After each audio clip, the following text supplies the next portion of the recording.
Hi అండి, అందరికీ నమస్కారం అండి. అందరు ఎలా ఉన్నారు? ఈరోజు కరివేపాకు కారపొడి చేశానండి. చాలా సింపుల్గా, చాలా ఫాస్ట్గా అయిపోతుందండి. దానికి కాస్ట్ ఐరన్ కడాయి పెట్టుకున్నాను. దాంట్లోకి అన్నీ ఒక్కొక్క కప్పు తీసుకున్నానండి. మినపగుండ్లు, పల్లీలు, పచ్చెనపప్పు, నూగులు హాఫ్ కప్ తీసుకున్నాను. అవిసె గింజలు హాఫ్ కప్ తీసుకున్నాను.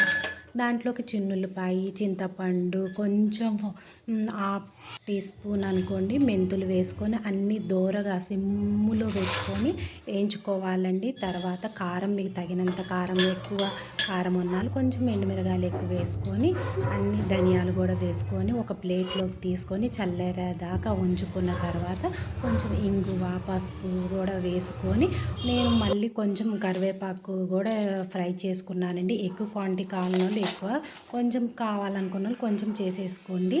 అట్లా నలిగేటట్టు కరివేపాకు పెట్టుకోవాలండి. చల్లారిన తర్వాత కొంచెం కొంచెం మిక్సీ జార్లో వేసుకొని మనము మిక్సీ చేసుకుంటే అట్లా పొడి పొడిగా వస్తుందండి. బాగా చల్లారినాక మిక్సీలో వేయండి.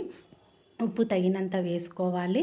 ఇది హెల్త్కి చాలా మంచిదండి. హెయిర్కి కూడా చాలా మంచిదండి. అవిసె గింజలు వేసాం, కాలుష్యానికి నువ్వులు వేసుకున్నాము, కరివేపాకు కారం ఇడ్లీలోకి, దోశలోకి, అన్నంలోకి నెయ్యి వేసుకొని తింటే చాలా బాగుంటుందండి. టేస్టీగా ఉంటుంది. అట్లా స్టోరేజ్ చేసుకొని ఒక బాక్స్లో పెట్టుకుంటే ఒక నెల రోజులు ఉంటుందండి. నా వీడియో నచ్చినట్లయితే లైక్ చేయండి, షేర్ చేయండి, సబ్స్క్రైబ్ చేసుకోండి ఫ్రెండ్స్.